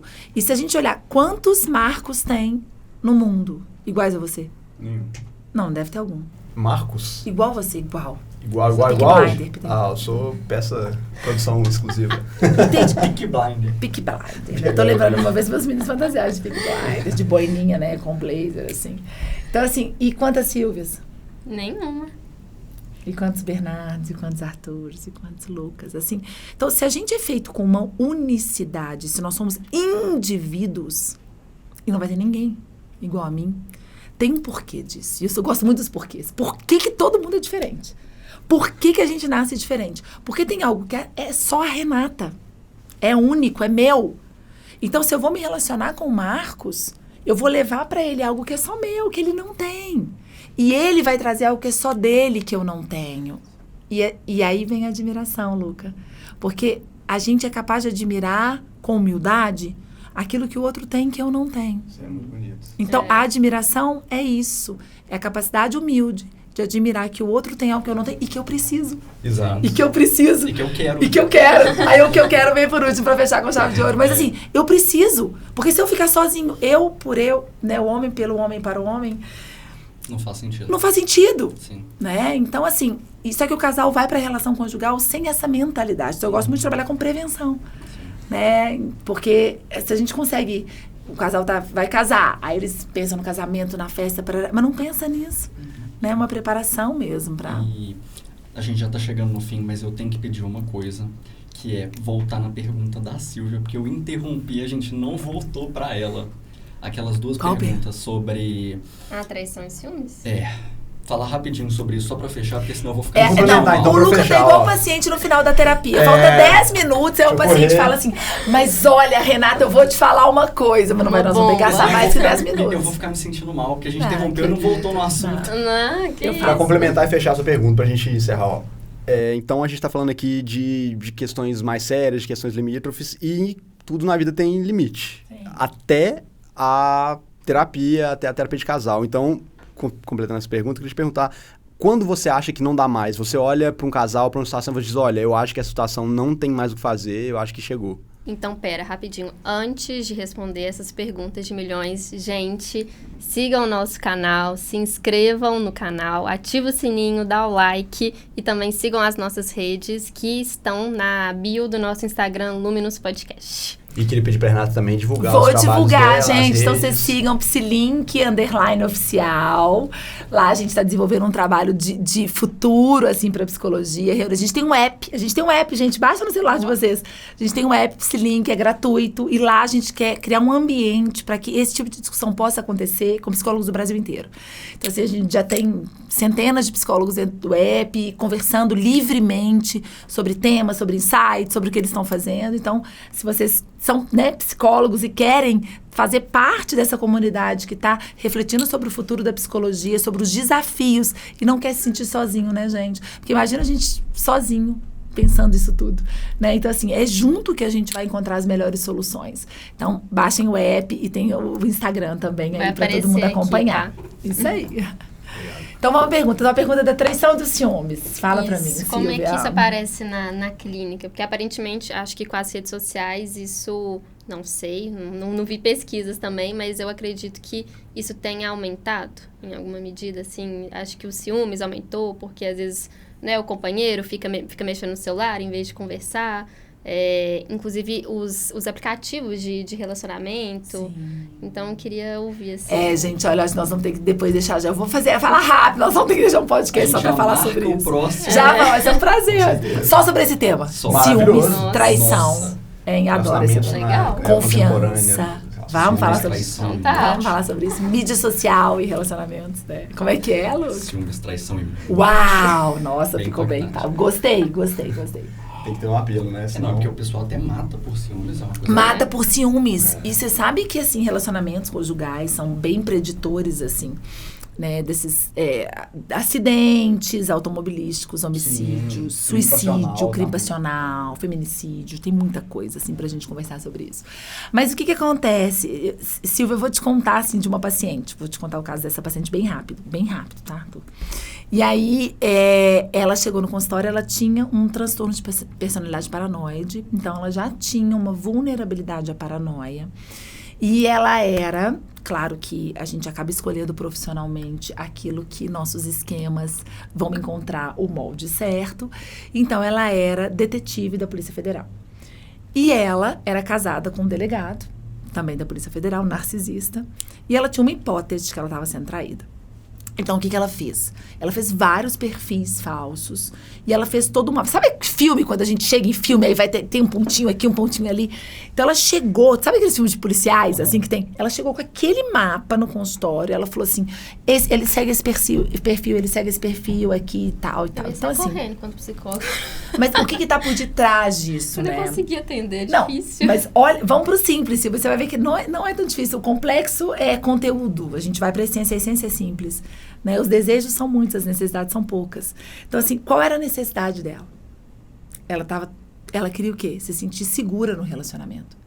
Como ela estava se sentindo insegura, e aí muitas vezes os ciúmes, todo esse pensamento paranoico, ele vem de uma base de insegurança. Então, essa insegurança dela de base fazia com que ela sentisse ciúmes. E o ciúmes é uma emoção, gente, que desregula todo o nosso frontal, né? Então, assim, eles fizeram um estudo com as emoções, e é muito interessante, eu não lembro exatamente o estudo, mas essa parte me chamou muita atenção. Que, assim, picos de emoção. Então, tristeza chegava até um nível. Raiva chegava até um nível. Aí, ciúmes, tuf. Né? Então, é assim, gente, pensa você tá namorando, aí você sai com o date à noite, e aí tá tudo bem, vocês estão conversando, de repente, clim, clim, sai uma notificação. Aí você percebe que ele muda, você fala, mas o que tá acontecendo? Não, nada não. Aí você vê assim, aonde você está? Tum. Entende? Assim, a ativação é muito rápida. A ativação de ciúmes é uma desregulação muito rápida. E aí, esse ciúmes faz com que a mente, que já tem vulnerabilidades, utilize de estratégias muito adoecidas para comprovar o quê? A crença de que ela está sendo traída. Então, como ela tinha todo um aparato para isso, ela queria comprovar que ela estava sendo traída, né? Só que todo esse desenho da estratégia compensatória, dos modos de enfrentamento, são para aliviar uma única dor. Que é a dor de tá sendo rejeitada, tá sendo enganada. Então, assim, a gente sai da parte do conteúdo e a gente foca na necessidade emocional, que a gente é muito mais certeiro. Como é que eu ia desconstruir aquilo ali, gente? Como é que eu ia desconstruir aquilo ali? Como que dá toda uma volta para comprovar a crença, né? Toda uma volta para comprovar. E o paciente comprova, né? Por isso que a TCC, ela tem seus limites. Porque o paciente, na racionalidade, ele vai ter certeza de que ele está certo. Né? Mas na emoção, aí a gente consegue acessar com mais precisão ali o que ele precisa. Né? Nossa, muito interessante. Eu particularmente, no início até falei, porque eu ia achar muito desafiador. E muito difícil até criar essa linha de raciocínio, entender o que está por trás. Mas se a gente entende a necessidade, fica mais fácil. Não correr atrás da bandeira que está sendo levantada, mas tentar vendo o que está por trás, né? Que às vezes não é tão complicado assim. Isso é o segredo do terapeuta de casal. Porque às vezes os colegas falam, eu não vou ser terapeuta de casal, Renata, eu não vou, muito difícil. Uma mente é difícil, duas então. E eu falo, é muito mais simples do que a gente imagina, né? Porque se a gente vai na necessidade emocional, a gente tem um alvo certo. A gente tem um alvo certo. E baixa naquele ponto de que o ser humano, a gente desenvolve muita coisa, inventa, cria tecnologia, a gente complexifica muito a vida, mas as coisas básicas, essenciais do ser humano nunca mudam. E sabe o que tem de mais lindo? Mais lindo, pra gente fechar com chave de ouro. O que tem mais lindo é que tudo que o ser humano precisa, pensando em saúde mental, tudo que o ser humano precisa, ele produz gratuitamente. Não se compra. Não se compra. Então, é super democrático. Isso eu acho lindo. Então, assim, tudo que a gente precisa é democrático. Todos os pacientes, todos nós, podemos produzir uns para os outros aquilo que a gente precisa para evoluir enquanto humanidade. E tá aí minha esperança. Né? Se a gente produz, é de graça. Não tem que comprar. E as pessoas estão tentando comprar aquilo que elas produzem. Né? Então, assim, tudo que a gente precisa, a gente produz. O ser humano é capaz de produzir, né? E é gratuito. A gente começa a querer comprar aquilo que a gente precisa merecer, né? Temos aí o maior corte do Lumen. Gente, eu não sei nem o que dizer depois disso. Foi sensacional. Meu Deus. Fechou com chave de Incrível. ouro. Renata, infelizmente, nós vamos ter que terminar a produção. Daqui a pouco vai estar batendo. Tô de olho. Mas foi sensacional, Renata. Muito obrigado. O prazer foi todo meu. Nossa, incrível. Eu tô saindo assim com outra cabeça, inclusive apaixonada, mais ainda. Pela terapeuta de casal, né? Pode converter se ouvir assim.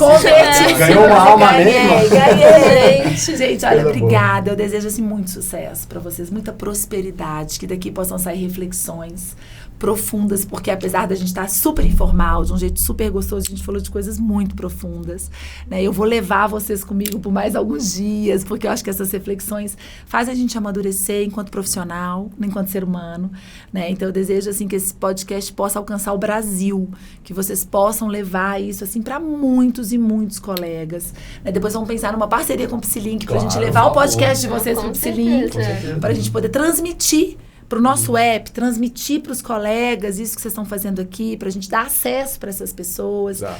Porque, assim, a gente precisa de trabalhar em conjunto se a gente quer fazer alguma diferença, né? Renata sozinho, Marcos sozinho, Lucas, Silvia, a gente não vai conseguir. Uma andorinha não faz verão. Né? Então, a gente precisa de se unir, né? Com propósitos similares, como um casal, né, para a gente poder lidar com os desafios aí que vão vir para a clínica de todos nós. Muito obrigada novamente, Renata. Foi um prazer enorme. Adorei. Muito obrigado, gente. Tchau, pessoal. Gente. Tchau, pessoal. Até a próxima. Valeu.